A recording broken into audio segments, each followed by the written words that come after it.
آج کس رسالے کا ذکر ہے؟ چلیں دیکھتے ہیں۔ سرمائی اسماعیل میگزین۔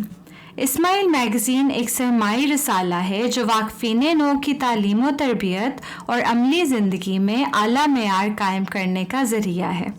اس کا اجرا حضرت خلیفۃ المسیح الخامس عید اللہ تعالیٰ کے ارشاد سے 2012 میں ہوا۔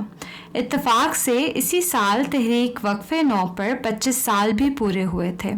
محترم محمود احمد ملک صاحب اردو حصے کے اور محترم وحید قریشی صاحب انگریزی حصہ کے پہلے مدیر مقرر ہوئے۔ یہ اردو اور انگریزی زبان میں بیک وقت شائع ہوتا ہے۔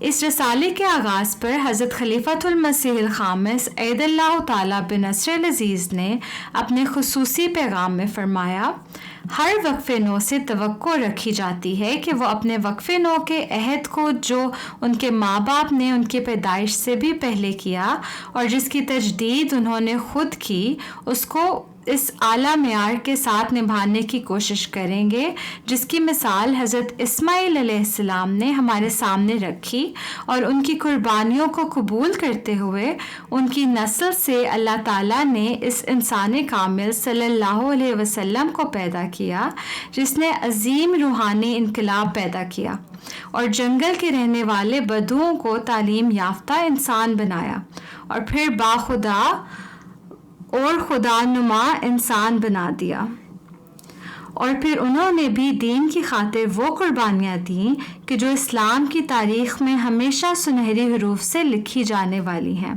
وہ ایک باقاعدہ نظام میں شامل نہ ہونے کے باوجود ہر وقت اپنی زندگیاں دین کے لیے وقف رکھتے اور قربانی کے لیے ہمہ وقت مستعد رہتے۔ تو زینہ، میں آپ سے کچھ سوال کرتی ہوں، دیکھتے ہیں آپ کو جواب آتا ہے کہ نہیں۔ آپ مجھے بتائیں کہ رسالہ اسماعیل کن بچوں کے لیے شروع کیا گیا؟ واقفین نو کی تربیت کے لیے۔ جی، اور یہ کب شروع ہوا تھا؟ 2012 میں۔ جی، جزاکم اللہ۔ تو یہ تھا آج کا صفحہ 2۔